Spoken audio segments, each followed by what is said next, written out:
Hello everyone, आज की इस वीडियो में मैं जॉफ्री चौसर के बारे में बात करूंगा।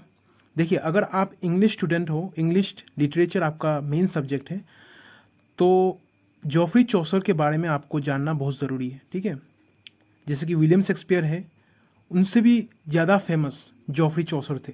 ठीक है, अगर आप इंग्लिश लिटरेचर में रुचि रखते हो, आपका इंटरेस्ट है, तो जॉफ्री चौसर के बारे में जानना ही है। ठीक है, और बहुत सारे क्वेश्चंस भी आते हैं।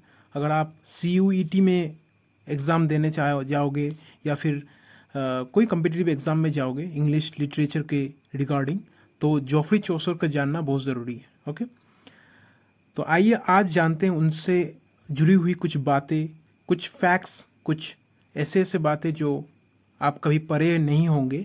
तो यहाँ पर मैं एक लिटरेली एस्पेक्ट्स पे एक नोट्स के टाइप में बनाकर आपको यहाँ पर प्रेजेंट कर रहा हूँ। ठीक है, आशा है कि आपको समझ में भी आएगा और आप वीडियो को पसंद भी करोगे। ठीक है, तो चलिए शुरू करते हैं।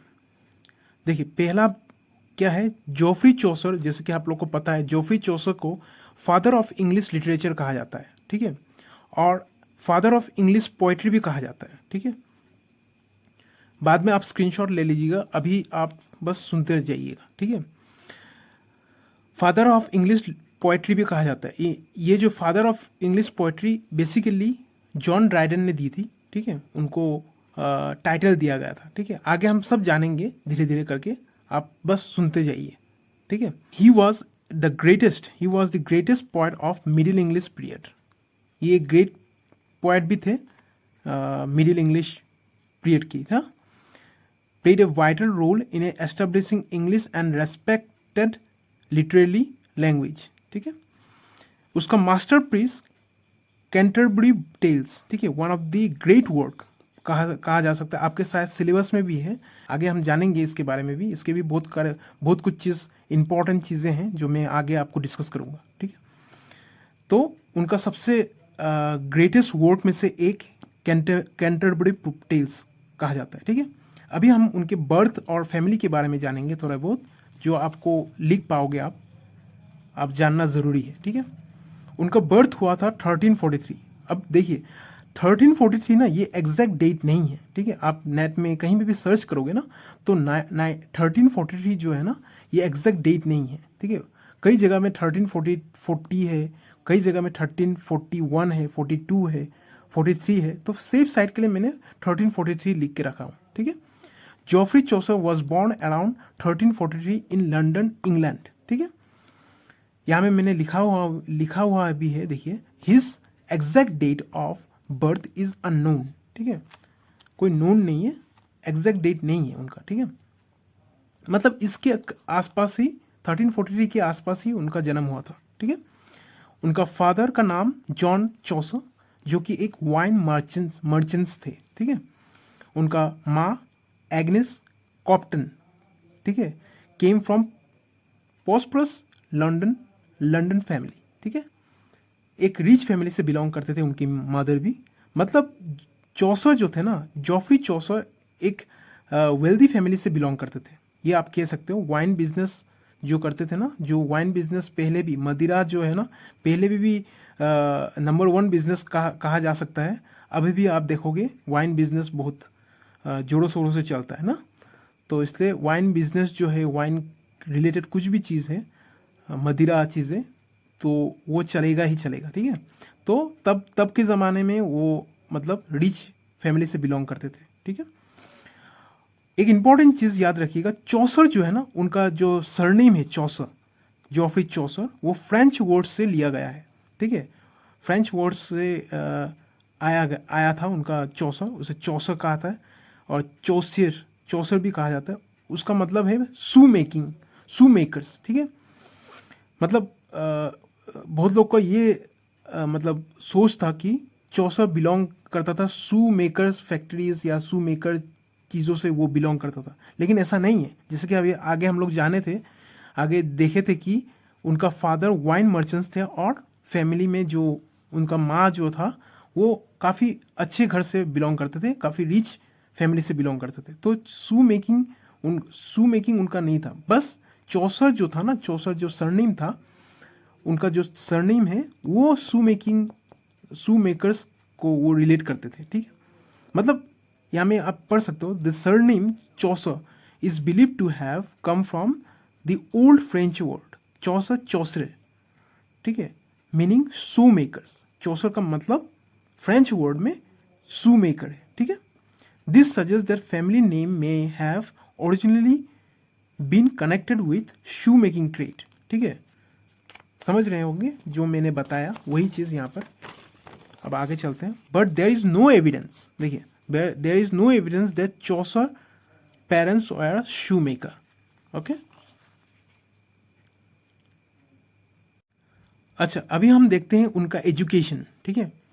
देखिए एजुकेशन जो है ना, उनका भी ये कोई पुख्ता सबूत नहीं था, ठीक है। ऑल्दो नो कंप्लीट रिकॉर्ड नहीं था कि उन्होंने इस कॉलेज से पास आउट किया या फिर इस कॉलेज से ग्रेजुएशन लिया, ठीक है। तो उनका कोई मतलब कोई पुख्ता सबूत नहीं था, ठीक है।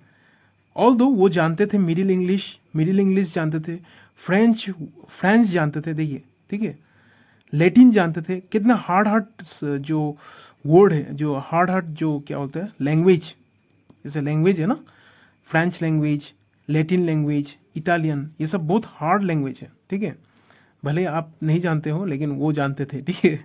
तो he knew Middle English, French, Latin, Italian, ठीक है, and his knowledge of different language greatly influenced his writing, ठीक है। देखिए उनको मिडिल इंग्लिश जो है ना, मिडिल इंग्लिश कोई आम इंग्लिश नहीं है। पहले अभी जो आप पढ़ते हो वो मॉडर्न इंग्लिश है, ठीक है। पहले जो इंग्लिश थी ना वो थोड़ा सा अलग टाइप का, उनका स्पेलिंग अलग था, ठीक है। उनका जो कैसे बताऊं, जो बोलने का बात जो था, बहुत सारे वर्ड इन्वेंट नहीं हुआ था तब के टाइम में, ठीक है। तो अभी जो आप पढ़ते हो वो मॉडर्न इंग्लिश कहा जाता है, ठीक है। तो पहले जो ऐसा स्पेलिंग भी थोड़ा अलग वे में था, ठीक है। बहुत सारे आप पोएम में भी देखोगे उनका स्पेलिंग अलग अलग होता है, ठीक है। सिंपल स्पेलिंग लोग, ठीक है। स्पेंसर की पोएम में भी आप देखोगे बहुत सारे ऐसे हैं जो कि पहले ज़माने के जो पोएट थे, तो उन लोग जो यूज़ करते थे तो उसका स्पेलिंग अलग था ना, तो वो मिडिल इंग्लिश की बात कर रहा था तब ना, वो मिडिल इंग्लिश हो गया, ओल्ड इंग्लिश, ठीक है। He knew Middle English, French, Latin and Italian and his knowledge of different language greatly influence in his writing. ये काफ़ी ईजी लैंग्वेज में मैंने लिखा, ठीक है, ये आप समझ जाओगे। अच्छा, अभी हम देखते हैं मिलिट्री कैरियर चौसर की, जॉफरी चौसर की मिलिट्री कैरियर, ठीक है। देखते हैं इसमें क्या क्या इंपॉर्टेंट चीज़ें हैं जो आपके लिए इंपॉर्टेंट है, ठीक है।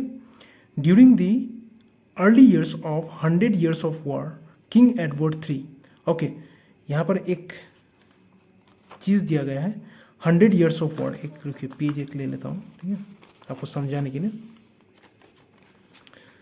देखिए 100 ईयर्स ऑफ वॉर जो है ना, ये पहले समझिएगा आप क्या है।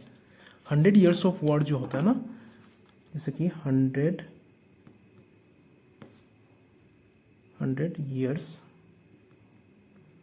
वॉर, ओके, ये एक्चुअली टाइटल है। टाइटल मतलब वॉर का एक नाम है, ठीक है, वॉर का नाम है, ठीक है।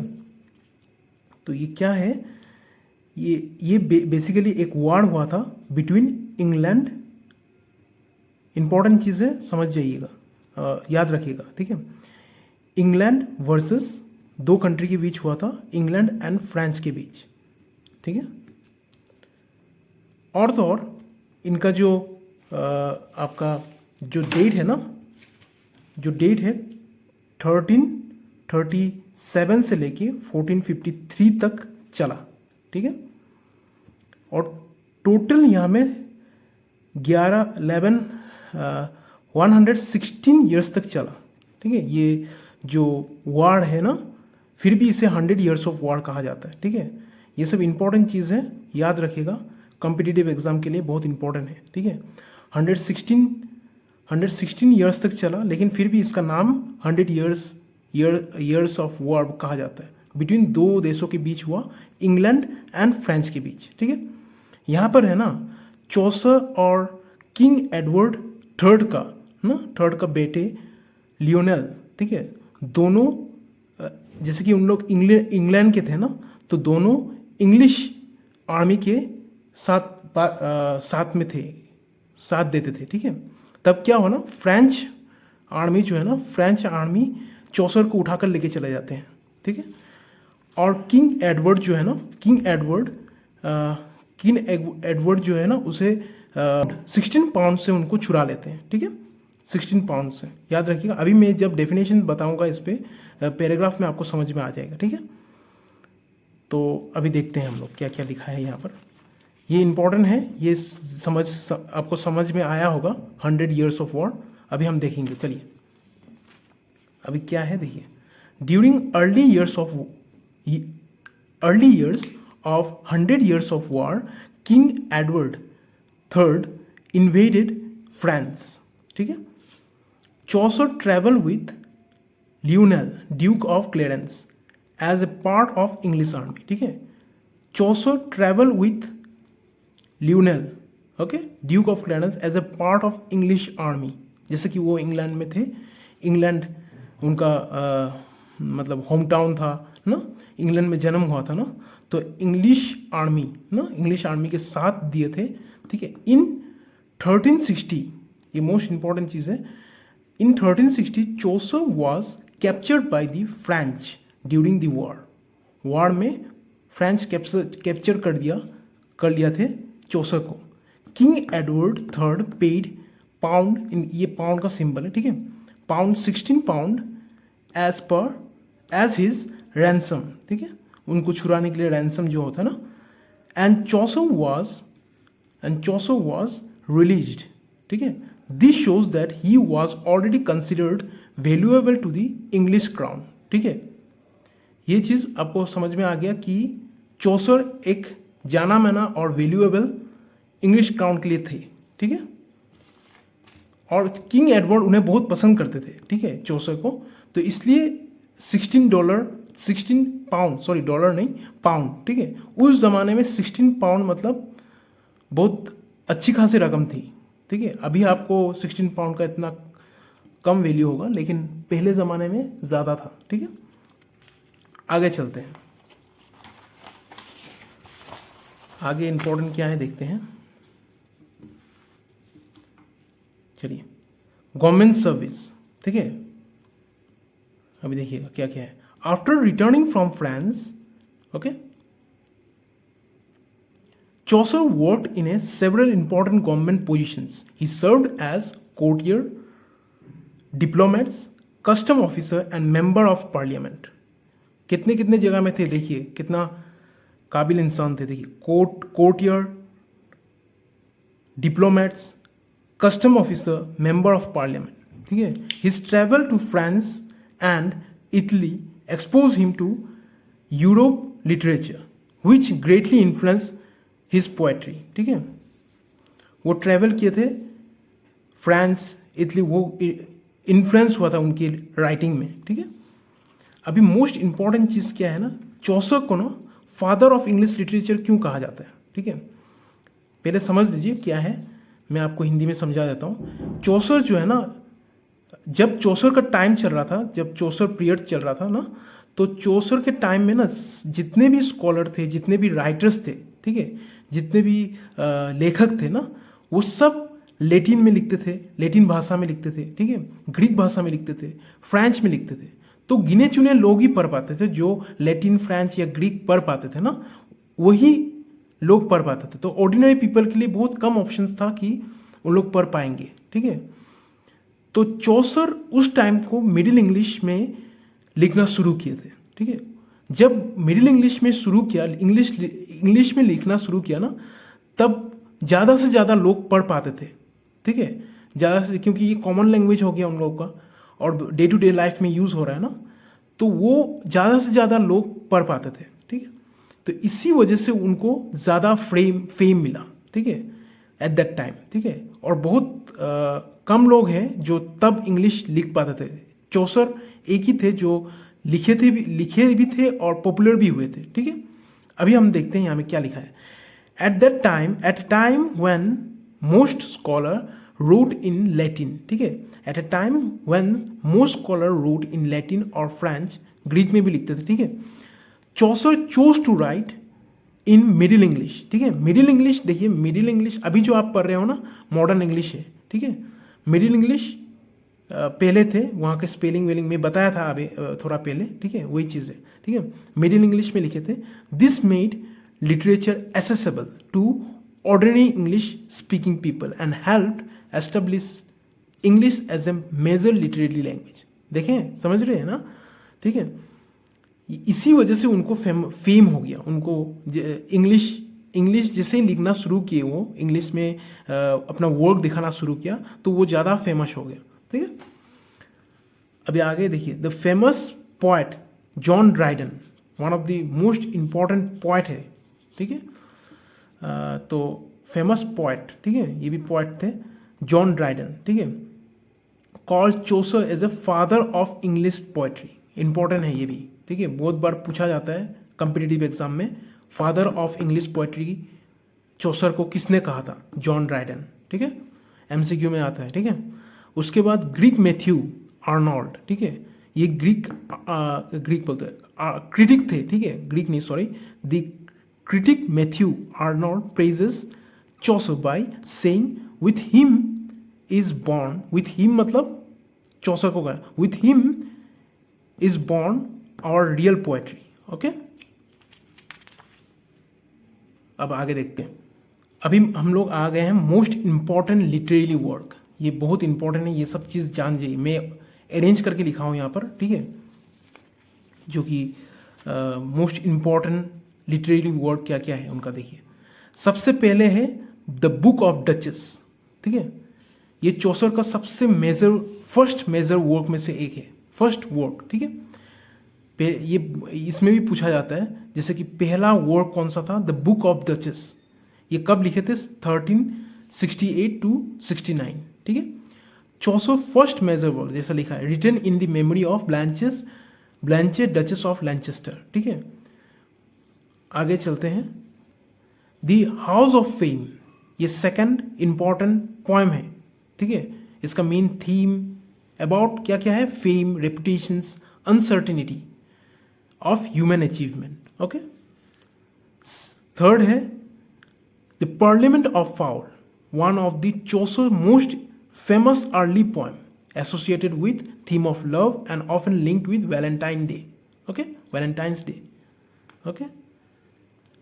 फोर्थ इंपॉर्टेंट, ये देखिए, ये भी बहुत इंपॉर्टेंट है, ये तो बहुत ही इंपॉर्टेंट है कह सकते हो, ठीक है। ट्रोइलस एंड क्राइसिडी, ठीक है,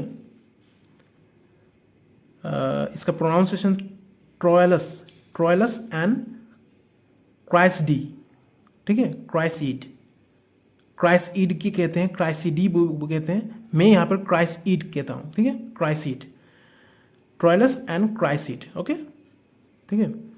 ये ट्रोजन वॉर के ऊपर में उनका एक स्टोरी है, ठीक है, आई थिंक पोएम है ये, ठीक है, ये मैंने नहीं पढ़ा अभी तक, ठीक है, मैं भी पढ़ूंगा ये, और पढ़ने के बाद मैं आपको अपलोड करूंगा, ठीक है। बेसिकली ये ट्रोजन वॉर के ऊपर में है, ठीक है, मैंने इतना इसको सर्च किया था, ठीक है।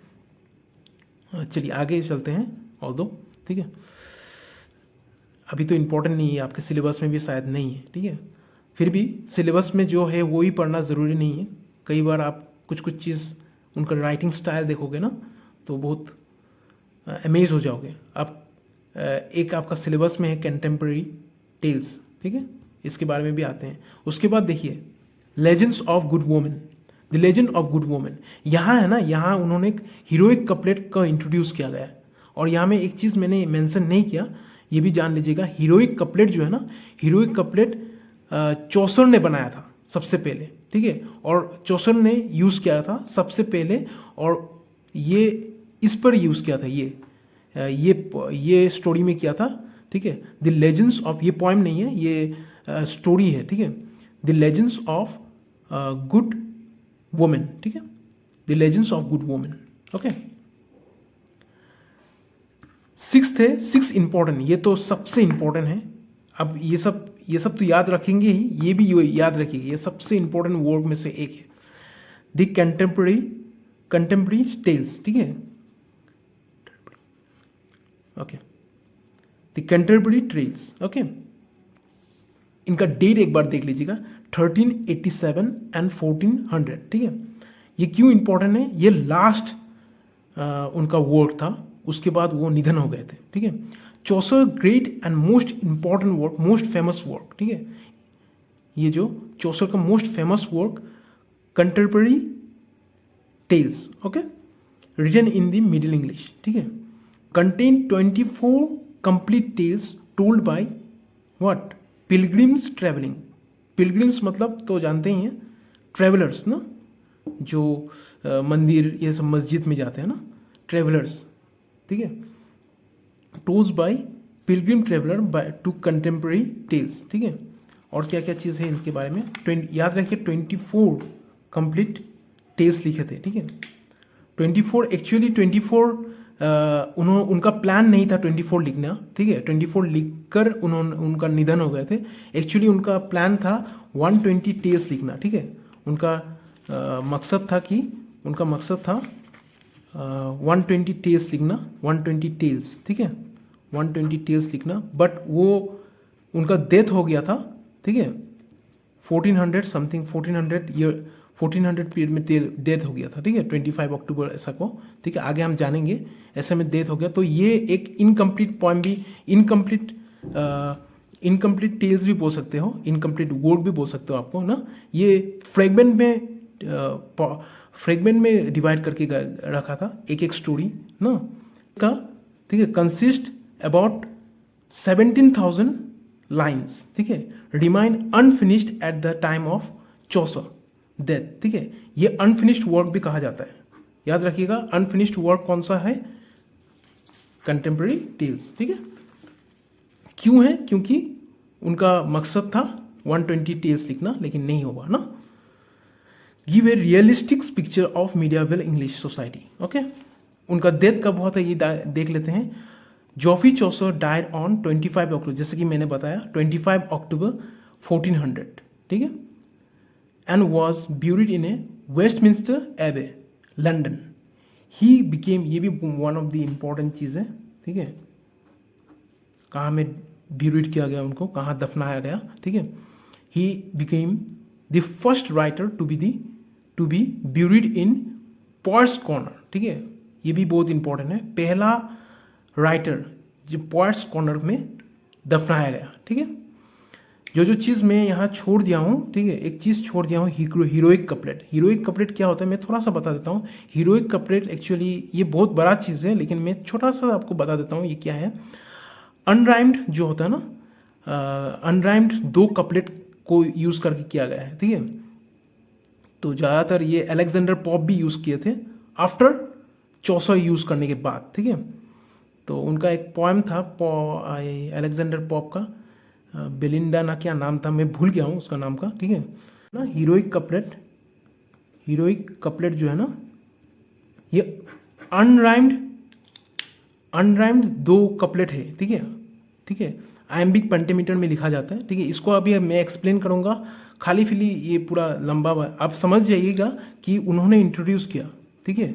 चौसर ने इंट्रोड्यूस किया, जॉफरी चौसर ने इसे इंट्रोड्यूस किया, ठीक है, इंट्रोड्यूस किया। ये आपको याद रखने से हो गया, ठीक है। तो और तो इम्पोर्टेंट चीज़ नहीं है, ठीक है।